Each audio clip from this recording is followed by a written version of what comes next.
Focke-Wulf 190.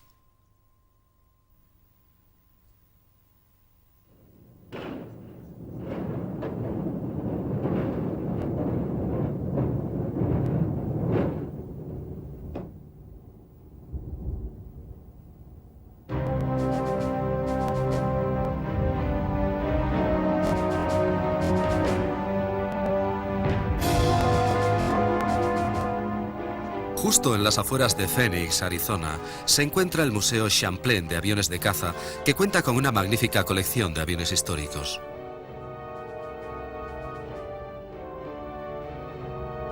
Entre otros excelentes ejemplos, este modelo de Focke-Wulf 190 resulta impresionante.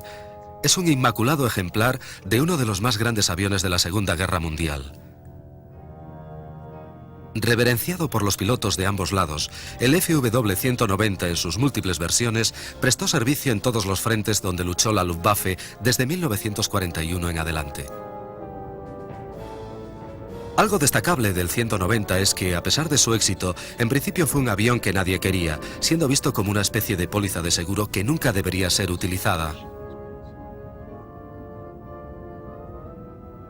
Pero bastante antes del final de la guerra, se convertiría en la espina dorsal de las unidades de caza, siendo constantemente mejorado y modificado.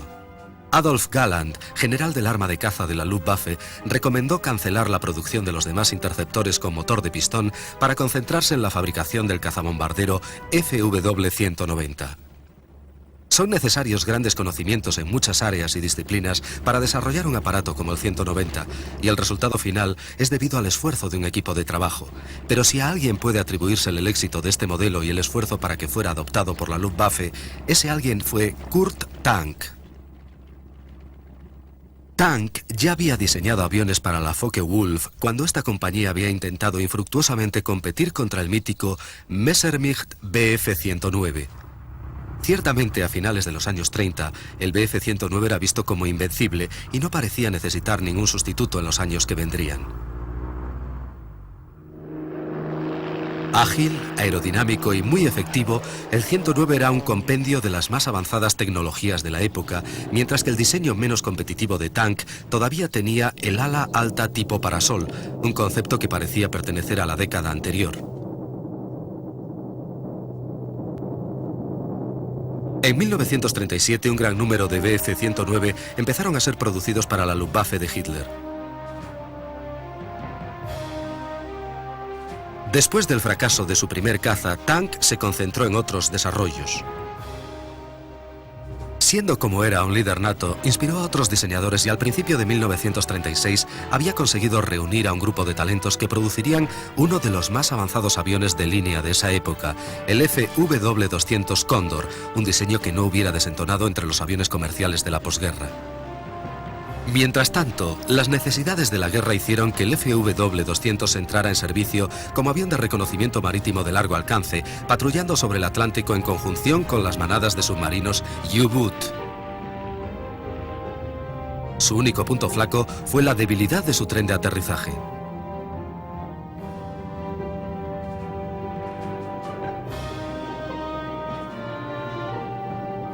Otro ejemplo de la creatividad de Tank fue el Focke-Wulf 189, apodado el Búho, un bimotor triplaza de reconocimiento y apoyo directo cuya célula acristalada recordaba un invernadero volador. Pese a su estructura realmente ligera, el Búho demostró una extraordinaria resistencia. En más de una ocasión, regresaron búhos a sus bases faltándoles grandes porciones de planos y cola, arrancados por aviones soviéticos que intentaron derribarlos por colisión. Muy apreciado por todos los que lo volaron, este simple y efectivo diseño estaría en servicio a lo largo de toda la Segunda Guerra Mundial, siendo probablemente el mejor de su clase en ambos bandos.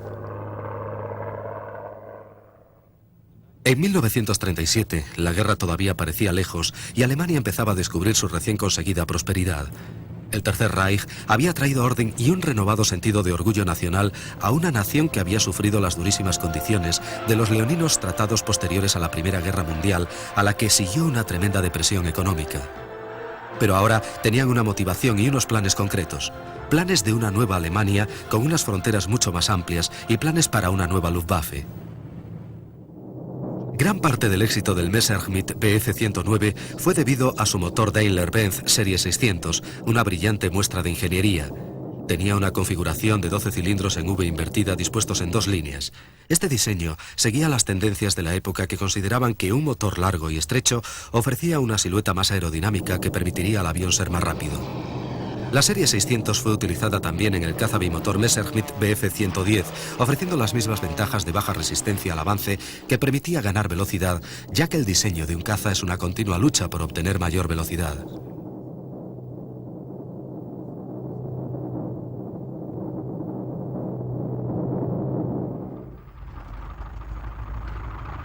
En 1937, los motores en línea o en V eran casi universales en los aviones de caza. Los Hurricanes ingleses utilizaban el Rolls-Royce Merlin, que proporcionaban la misma combinación de un motor potente en un fuselaje aerodinámico. Este es el Voigt 141, un diseño americano de antes de la guerra que no sería finalmente aceptado, pero del que se vendió un ejemplar a Japón. Posteriormente se afirmó erróneamente que este modelo sentaría la base para los propios diseños de cazas del Imperio. En vez de un motor lineal, empleaba el concepto del motor radial refrigerado por aire, cuyos cilindros estaban dispuestos formando una estrella alrededor del eje del cigüeñal. Menos aerodinámicos que los lineales, los motores radiales o en estrella fueron pese a todo muy populares en la Armada Americana, debido a que resultaban más fiables y no necesitaban la complejidad añadida de un radiador. Además, resultaban más cortos y así un mayor número de aviones podrían ser transportados en las cubiertas de los portaaviones. La compañía Pratt & Whitney en particular continuó con el desarrollo del motor radial como una alternativa a los más estilizados motores lineales refrigerados por líquido.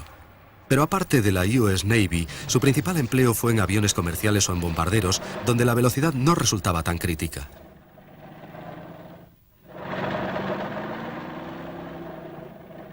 A principios de los años 30, algunos de estos robustos motores radiales de Pratt & Whitney fueron vendidos a Alemania, siendo posteriormente fabricados bajo licencia por BMW.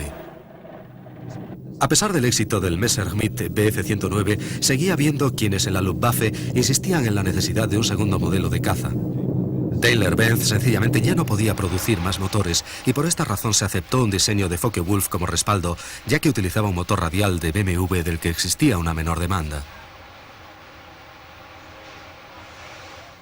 Kurt Tank y su equipo habían sustentado sus teorías en diferentes fuentes.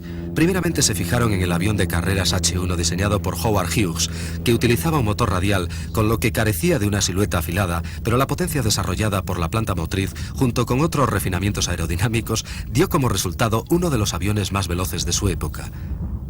Tank resultó muy impresionado por este diseño, que además incorporaba un ancho tren de aterrizaje para hacer más seguras las tomas de tierra.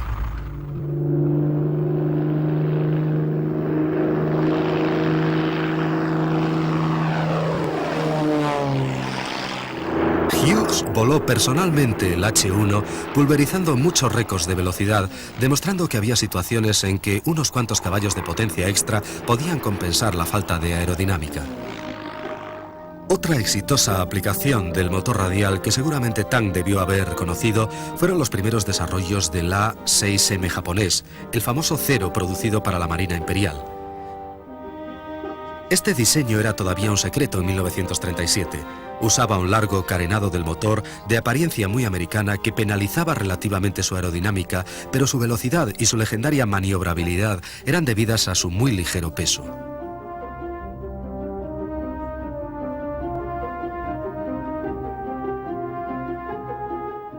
Esta reducción de peso tenía un precio. Los pilotos de los Zeros no contaban con ningún tipo de blindaje de protección, al contrario que la mayoría de los otros cazas que disponían de pesados mamparos metálicos a prueba de balas. Otras características también fueron sacrificadas, como los depósitos de combustible autosellantes que hubieran podido dotar a los Zeros de mayor seguridad a cambio de un incremento de peso.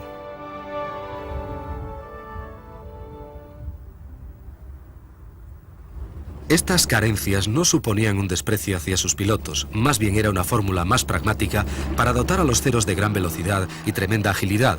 Ambos factores, se suponía, permitirían aumentar la posibilidad de supervivencia de los pilotos, a la vez que les dotaba de un arma mucho más poderosa.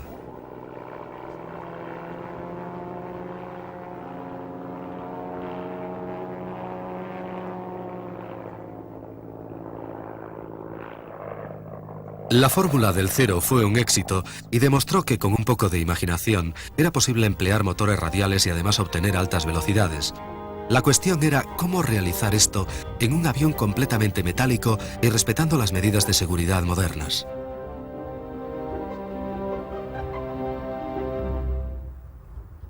Los ingenieros alemanes diseñaron una cubierta de motor especial más aerodinámica que proporcionaba una toma de aire muy pequeña, pero que aumentaba su flujo mediante un único ventilador o fan montado tras de la hélice. La disposición del habitual carenado del motor, desarrollada por científicos americanos, era usada en todo el mundo. Resultaba bastante efectiva, pero no había duda de que reducía la velocidad. El avanzado diseño que Kurt Tank adoptó para su nuevo caza parecía suponer un gran paso adelante, pero pese a todo, existían graves dudas acerca de la eficacia del fan auxiliar debido al pequeño tamaño de la toma de aire en relación con el tamaño del enorme motor BMW.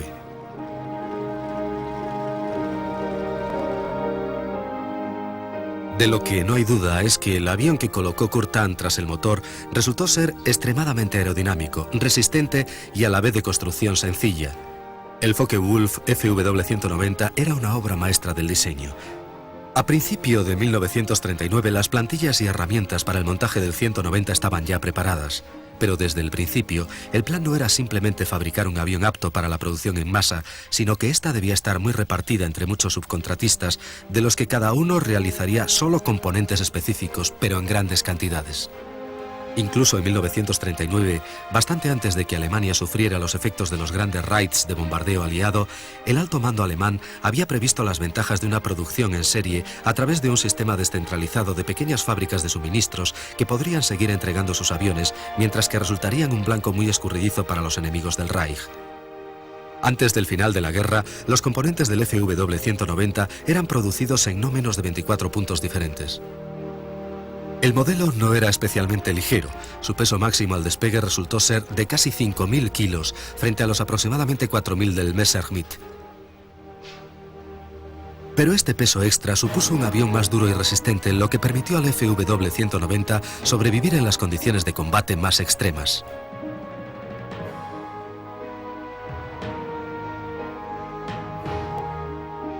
Pero la gran duda permanecía.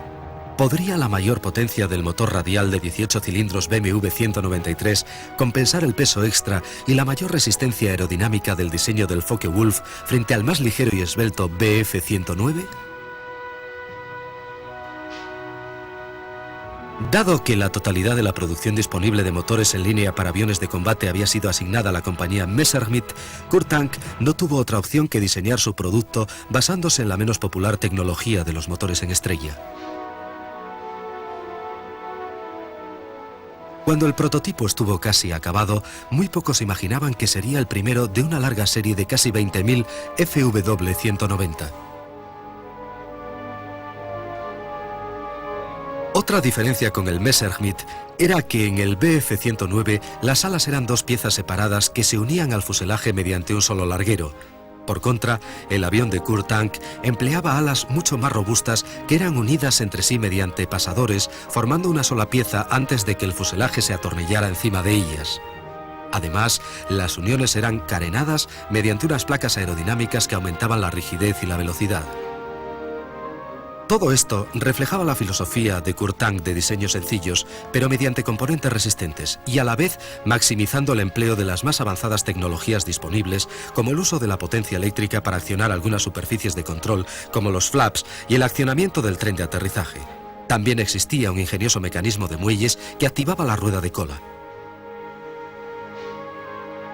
Pronto el enorme motor BMW estuvo listo para ser montado. Había llegado la hora de verificar si la arriesgada fórmula de Kurt Tank, combinar potencia con peso y aerodinámica, daba resultado.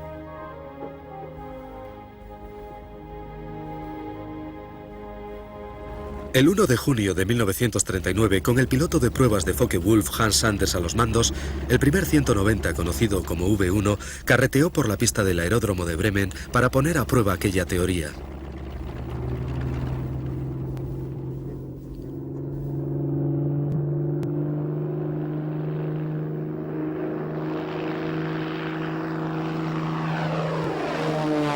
Se mezclaron el júbilo con la decepción. Sanders pronto descubrió que el 190 disfrutaba de una excelente maniobrabilidad y que la potencia extra compensaba de sobra el exceso de peso, pero el sistema de refrigeración sencillamente no funcionaba. Dijo que era como volar con los pies dentro de un horno, comentando los inconvenientes derivados del mal funcionamiento de la cubierta del motor. Pero a pesar de que este problema debería ser resuelto, el concepto básico de un equilibrado diseño aerodinámico, impulsado por un poderoso motor y con un robusto y ancho tren de aterrizaje, resultó ser un éxito.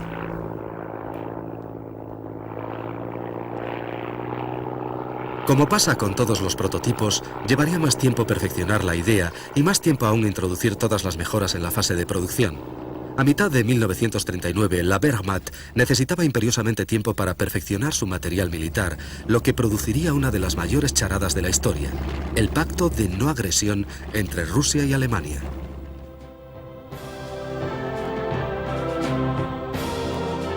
Dadas las claras ambiciones nazis de expandirse hacia el este y la gran diferencia entre los idearios políticos de Hitler y Stalin, el pacto de no agresión, firmado en el verano de 1939, estaba sin duda destinado a ser papel mojado. De hecho, ambas partes lo emplearon como un respiro, una tregua tácita que Rusia empleó en consolidarse y Alemania en comenzar su avance hacia el este. En aquel impasse, el Focke-Wulf seguía considerado tan solo como una especie de segundón del Messerschmitt, así que hubo tiempo de sobra para perfeccionarlo. Se le equipó de un motor aún más potente, el BMW 801D de 14 cilindros en doble estrella, capaz de producir 2100 caballos en sobrepotencia. La nueva planta motriz era aún más pesada, de manera que para mantener el centro de gravedad del avión, la posición de pilotaje fue retrasada, circunstancia que solucionó en parte el problema del calor sobre el piloto. De todas formas, el audaz diseño de cubierta del motor debió ser abandonado, tras lo cual la arriesgada fórmula de Kurt Tank evolucionó imparable hacia el éxito. Y Goering dio instrucciones concretas. Focke-Wulf debería prepararse para que de sus factorías salieran inmediatamente los nuevos aviones como panes calientes del horno de la panadería. El 190 entró en producción con una cubierta de motor convencional, pero como el piloto se hallaba ahora más retrasado, quedaba perfectamente aislado del calor del motor.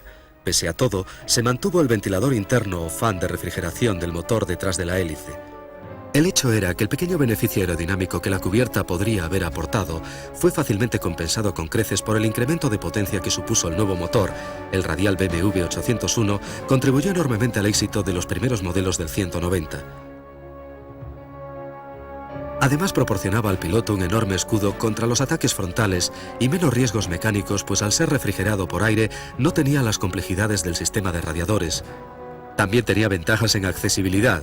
Los equipos de tierra podían alcanzar muy rápidamente cualquier rincón de la planta motriz, haciendo más rápidas las reparaciones.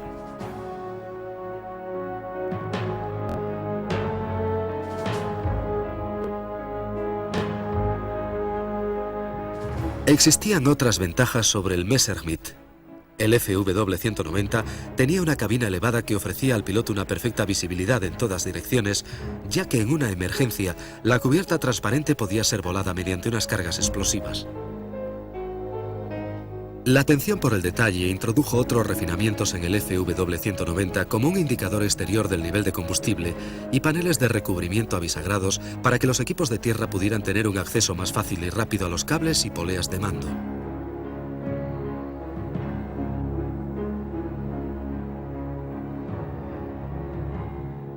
Incluso existía un refuerzo sobre el ala que servía de plataforma para que mecánicos y pilotos no abollaran los delgados paneles del recubrimiento del ala. En el verano de 1941, las primeras unidades de serie del FW-190 fueron plenamente operacionales en el grupo de caza JG-26 liderado por Adolf Galland. El 27 de septiembre, algunos 190 entraron en combate por primera vez contra los Spitfire ingleses sobre el Canal de la Mancha. El resultado fue una demoledora derrota para los ingleses.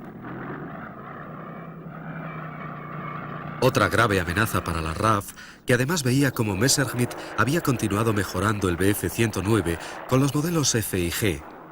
Mientras en la Luftwaffe se había abierto el debate sobre cuál era el mejor tipo de caza alemán. Al final resultaba ser una cuestión de gustos. Werner Seiss, un piloto de la Luftwaffe, explica: me gusta mucho el 190. Era mucho mejor avión que el 109. Podía virar más cerrado, volar más rápido, más alto. Podías hacer cualquier cosa con el 190. Era maravilloso. El único problema del 190 era que al carretear en tierra y durante el despegue no podías ver demasiado. Aquel enorme motor en estrella te quitaba toda la visión. Pero al final te acostumbrabas. Solo era cuestión de poner más cuidado. Pero en vuelo era realmente muy bueno.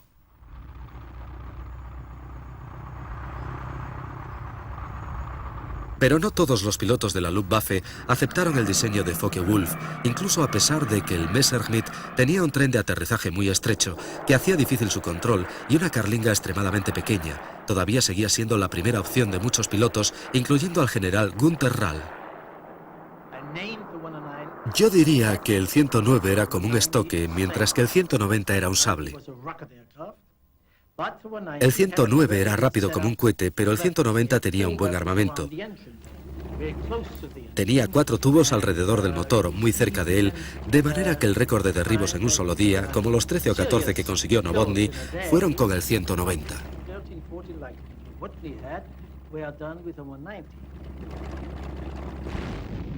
Pero Novotny consiguió la mayor parte de sus derribos sobre Rusia. Tan pronto como el 190 entró en servicio, Hitler hizo su movimiento final hacia el este en un ataque sorpresa contra los mal preparados soviéticos. La operación Barbarroja destruyó literalmente la fuerza aérea rusa. Los pocos aviones que quedaron estaban obsoletos, con tripulaciones mal entrenadas. Así los resultados contra el sofisticado FW-190 eran predecibles.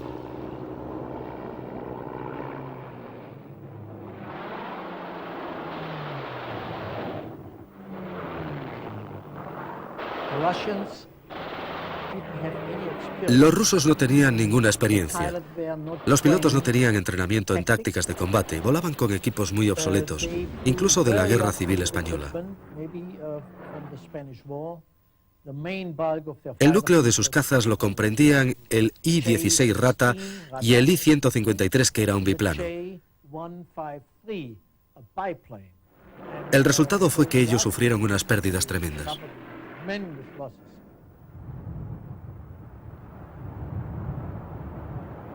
En diciembre de 1941, en la otra parte del mundo, Japón, aliado de Alemania, también se estaba preparando para un éxito espectacular. El Zero de la Marina Imperial, el avión de Mitsubishi, que había probado que los motores radiales todavía tenían sitio en la aviación de caza, estaba a punto de entrar en la historia, junto con los torpederos y aviones de bombardeo en picado embarcados en portaaviones. Fue el ataque contra la 7ª Flota Americana fondeada en Pearl Harbor.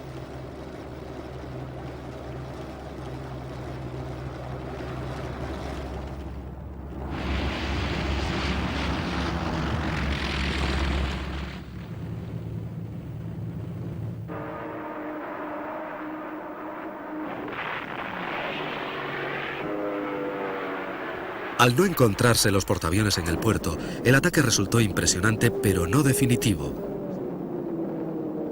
Y fatal para Alemania. 24 horas después del ataque, Hitler declaraba la guerra a los Estados Unidos. Al hacerlo, acababa de sellar la suerte del Reich. La capacidad productiva de América era enorme y solo unos meses después, a comienzos de 1942, hordas de enormes bombarderos cuatrimotores como el Boeing B-17, Fortaleza Volante, despegando desde bases en Inglaterra, empezaron a desarrollar la teoría del bombardero estratégico a gran altura. Empleando potentes turbocompresores, los B-17 operaban sobre Alemania en el enrarecido aire por encima de los 10.000 metros, donde el motor radial de los FW-190 estaba al límite de sus posibilidades. Ahora, a la defensiva, la Luftwaffe necesitaba un interceptor de alta cota, un avión que usualmente empleaba motores lineales como el Daimler-Benz, que todavía seguía monopolizado. Pero Kurt Tank resolvió el problema de una manera diferente.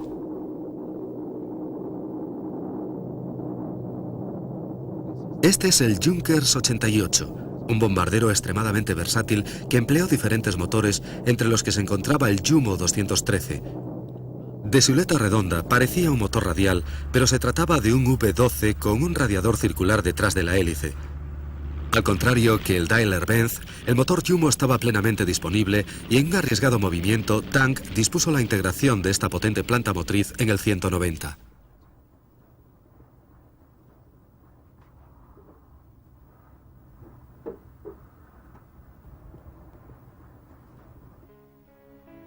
Con esta combinación de un motor de bombardero en la célula de un caza, Focke-Wulf empezó a desarrollar el que bien pudiera haber sido el mejor caza a pistón de la Segunda Guerra Mundial. Por supuesto, los 12 cilindros en V invertida del Jumo añadían una considerable longitud al morro del nuevo avión, o Serie D, como sería conocido este modelo.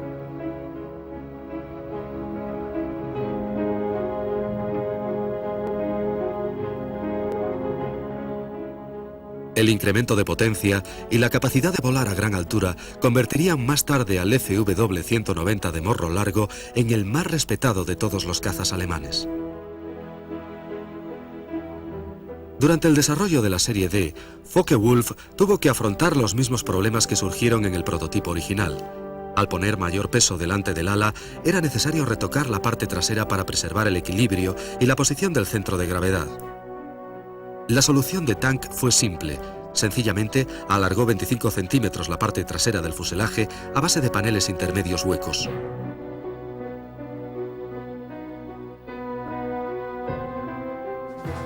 El resultado final, con el morro y la cola alargadas, hizo que la serie D fuera más afilada, más aerodinámica y aproximadamente 1,5 metros más larga que la versión básica original.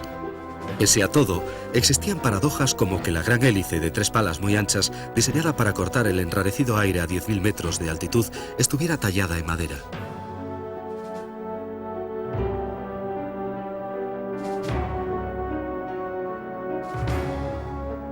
La serie D disfrutaba también de muchas de las características ampliamente probadas en el diseño original de 1940.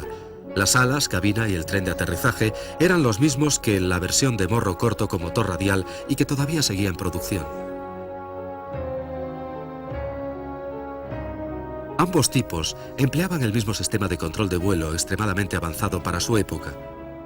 Todos los 190 tenían superficies de control de vuelo operadas eléctricamente, lo que eliminaba el engorro de transmisiones mecánicas, poleas y sistemas hidráulicos, usando en su lugar delgados cables eléctricos que transmitían bajo voltaje a motores eléctricos que accionaban las superficies. Estos cables estaban menos expuestos a los daños producidos por el enemigo. Debido a ello, la batería resultaba un componente vital e iba alojado en un compartimento blindado tras el piloto.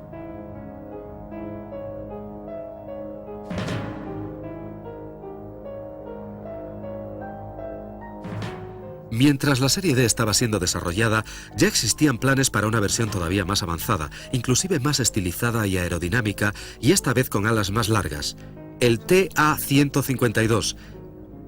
Este modelo llevaba la inicial T en honor a su diseñador, en lugar del de la compañía que lo fabricaba. Un extraño privilegio dentro de la nomenclatura aeronáutica y único en el caso de Alemania. Pero estaba claro que Kurt Tank no era un diseñador cualquiera.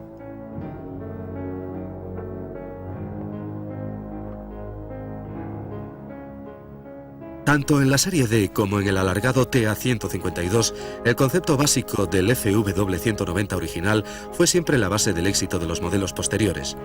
Allá en 1937, Focke-Wulf había empleado criterios de diseño simples que resultaron más que adecuados para las siguientes fases de desarrollo.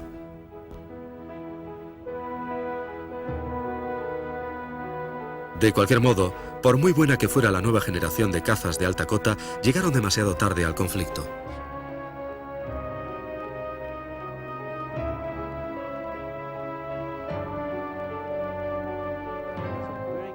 Era un avión realmente bueno, con una buenísima visibilidad, con un motor excelente a grandes alturas, pero llegó demasiado tarde, así que no produjo ningún cambio decisivo para el desenlace final. Además, los avances de los rusos estaban cambiando la situación en el este. Fue una sorpresa para nosotros el descubrir que ellos habían sido capaces de establecer una línea de producción fuera del alcance de nuestros bombarderos, que estaba detrás de los montes Urales, o cerca de ese área, y de la que salía una enorme cantidad de aviones. Desarrollaron aviones mejores, todos esos MiG-Jack eran muy buenos y pilotos mejor entrenados. Y después de 1942 en adelante, formaron esas unidades de élite, los regimientos de guardias rojos. Y al menos en mi área, uno podía identificarlos debido a que pintaban todo el morro del avión, desde la cubierta del motor hasta la cabina. Así podíamos identificar a la élite, a los que eran los verdaderos oponentes. Una nueva generación de pilotos rusos, junto a aviones mucho más avanzados, podrían ayudar a empujar la marea contra Alemania.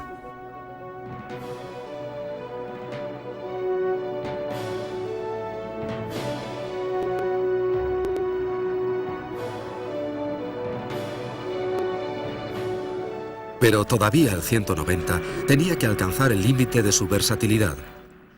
La campaña rusa había demostrado que el modelo básico de ataque a tierra alemán, el Stuka, estaba completamente obsoleto. Como el Messerschmitt 210, que era el reemplazo previsto, no llegó a materializarse, el fiable 190 fue elegido como sustituto.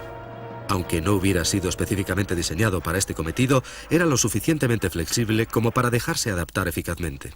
La versión de ataque del 190 Serie F era básicamente igual que la versión básica de morro corto y motor radial, a la que se le había instalado unos puntos de anclaje extra, reforzados para montar cargas de bombas bajo las alas y el fuselaje. El resultado fue un diseño básico de avión de caza con la capacidad de transportar bombas cuando fuera necesario utilizarlo como avión de ataque.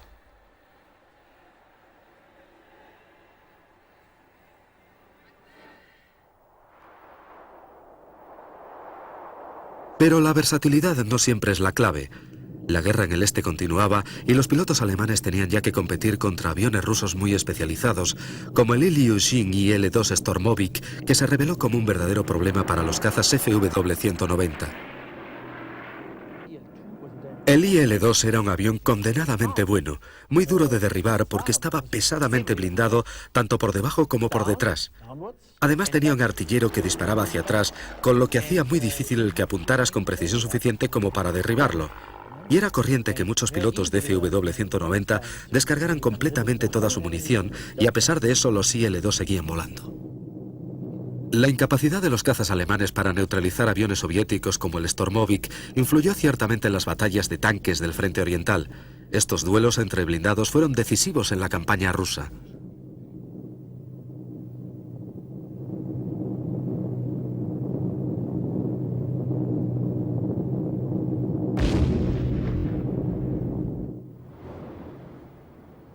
A los problemas de los alemanes en el aire se unían las inmensas cantidades de munición aliada que estaban siendo transportadas por mar desde el sur, en una campaña para asegurar que Rusia no careciera de nada en la lucha contra Alemania.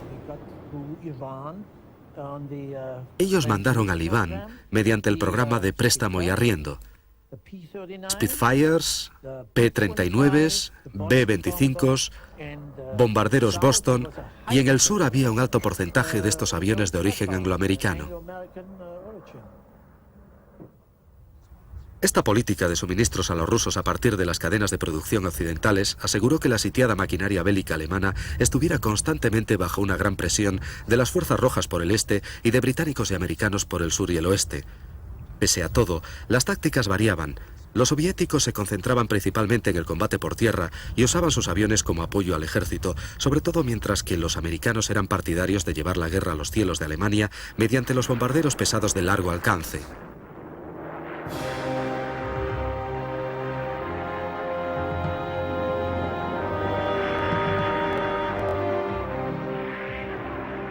A finales de 1944, los bombardeos diurnos americanos estaban presionando mortalmente a las defensas de caza de la Luftwaffe. Los Messerschmitt 109 y todas las versiones de FW-190 fueron concentradas en esta tarea en un intento de parar la constante marea de B-17 y Liberators que llevaban la destrucción al territorio alemán. El éxito de los bombarderos americanos solo era posible si estos conseguían desbordar las defensas alemanas. Para lograr este objetivo, primeramente, los americanos emplearon cazas de escolta de muy largo alcance y alta velocidad para proporcionar protección lo más dentro posible sobre Alemania. En segundo lugar, los bombarderos se agrupaban muy juntos en las llamadas tight box o cajas compactas que permitían a los artilleros concentrar una inmensa cantidad de fuego defensivo contra los cazas alemanes. Así, los bombarderos americanos continuaron sus misiones concentrándose sobre blancos estratégicos de la industria bélica alemana, fábricas de munición, refinerías y sobre todo las fábricas de aviones. La teoría que sustentaba el bombardero estratégico americano era el tratar de evitar que el enemigo fabricara armamento, devastando directamente sus fuentes de producción, como la forma más eficaz de hacer la guerra. Pero esto solo funcionaría si el enemigo fabricaba sus armas en una forma convencional, y no era así como Kurt Tank había organizado la producción de los FW-190.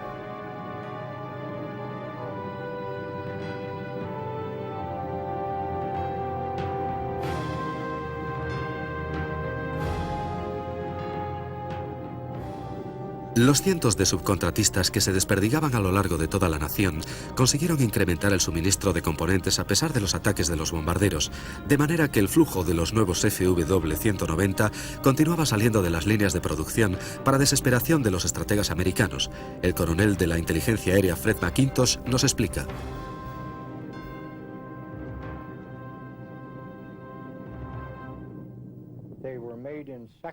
Lo construían por secciones en pequeñas factorías, los montaban en los aeropuertos y después los aviones podían volar directamente desde allí, o bien ser remolcados por carretera hasta donde se les montaba el motor y cosas así.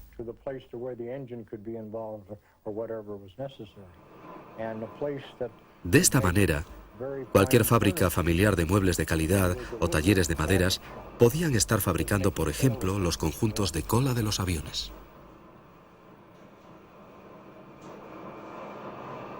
Así, la octava Fuerza Aérea tenía que vérselas contra una red muy bien organizada de fábricas instaladas en talleres y casas de campo y que era casi imposible de identificar como blancos estratégicos. Estas pequeñas factorías podían trabajar casi impunes frente a los atacantes de la octava Fuerza Aérea.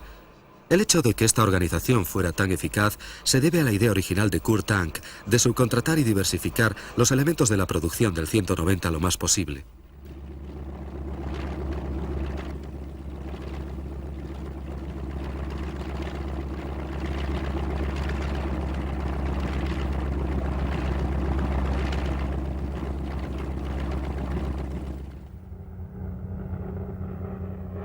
Incluso cuando la guerra estaba llegando a su inevitable conclusión, el diseño básico con motor radial del 190 era todavía un muy serio adversario para cualquier cosa que los aliados pudieran poner en el aire. Los diseños aliados se habían ido perfeccionando. Aviones como el Republic P-47 Thunderbolt, que también había sido basado en un motor radial, llegaban cada vez en mayor número y con pilotos mejor entrenados.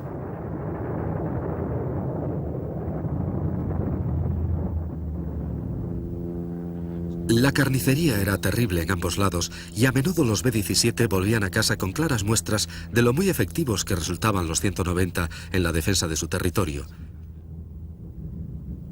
Incluso cuando su causa estaba irremisiblemente perdida, los pilotos de la Luftwaffe, cortos de municiones y de combustible, seguían ofreciendo una enconada resistencia.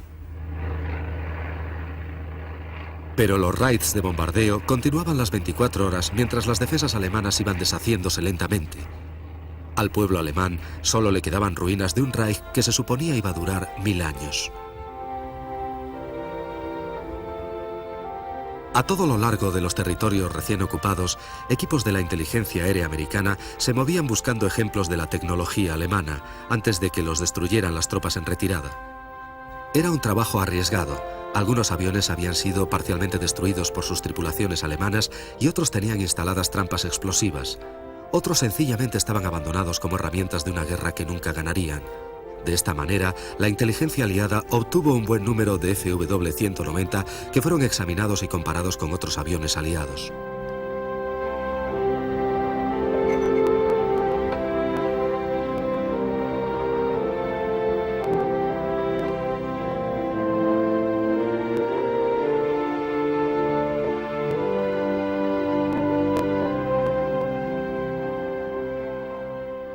Por supuesto, los aliados habían capturado anteriormente algún que otro FW-190, de manera que ya tenían una idea clara de la filosofía del diseño del avión, pero ahora se trataba de un material muy abundante y técnicos expertos de las fábricas americanas pudieron volar los aviones alemanes y obtener información de primera mano.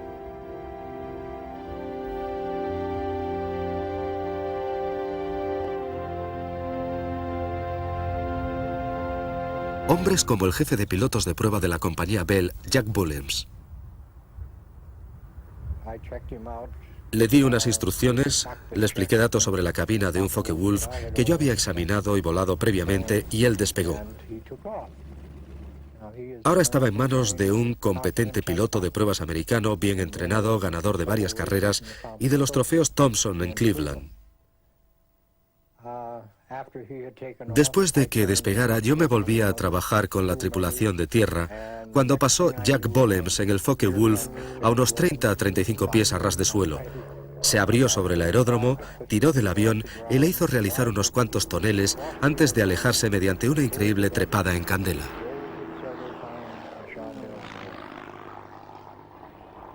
¿Dónde están ahora esos aviones?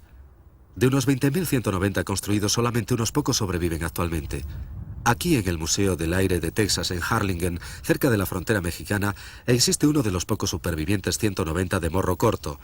A pesar que muestra los efectos del paso del tiempo, su clásico perfil es todavía impresionante. Una silueta simple conformada alrededor de un potente motor radial que todavía agrada la vista de los aficionados. Pero son los historiadores los que realmente conocen lo destacado que fue este aparato y esperan la oportunidad de volver a verlo volar.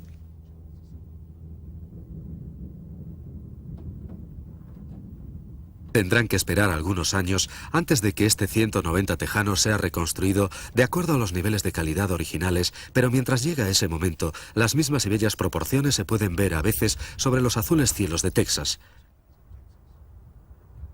David D. Jones, restaurador de aviones, nos habla de su pasión y del curioso avión que ha construido.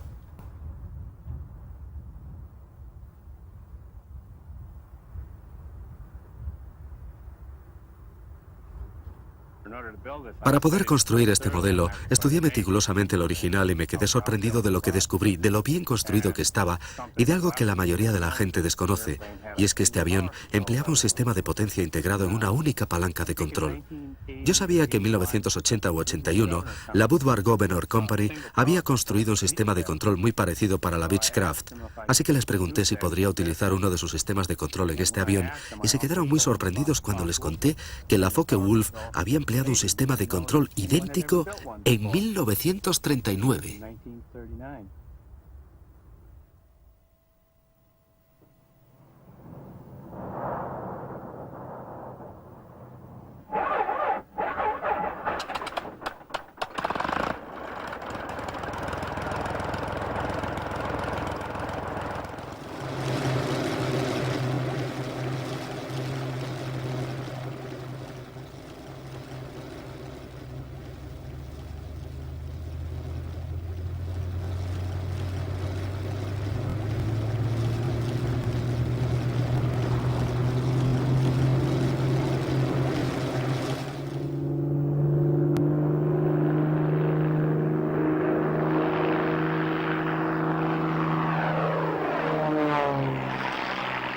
Esta réplica del 190 construida por Jones está realizada a 3/4 de escala y por supuesto el motor es diferente, pero todas las proporciones son exactas, así que esta sobresaliente reproducción vuela de la misma impecable manera en la que el original se hizo famoso y en la que los pilotos de la Luftwaffe lucharon por toda Europa.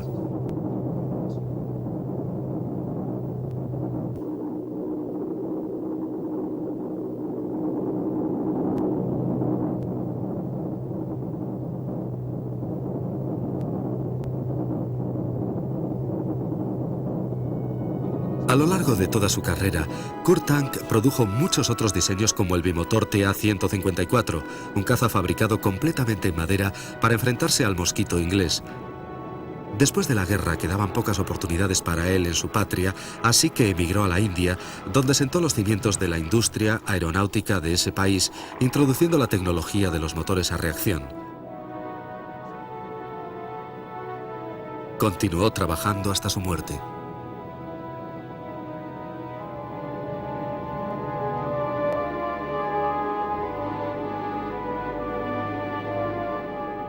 Famoso por los muchos logros de una vida muy productiva, el elemento más sobresaliente de la creatividad de Tank será siempre el Focke-Wulf 190. un avión que fue encargado como un simple respaldo para el Messerschmitt 109 y que solamente fue autorizado a entrar en producción porque usaba uno de aquellos impopulares motores en estrella. Los ingenieros alemanes trabajaron para encontrar la forma de solventar los problemas de los motores radiales y, a pesar de los fallos con la cubierta aerodinámica del motor, consiguieron una solución de compromiso donde la potencia extra permitió compensar los problemas de origen aerodinámico. Los motores radiales superaron todas las críticas y fueron posteriormente adoptados tanto por los fabricantes de aviones de caza americanos como por los ingleses. El FW-190 esculpió su nombre en la historia militar como uno de los más grandes aviones de combate del mundo.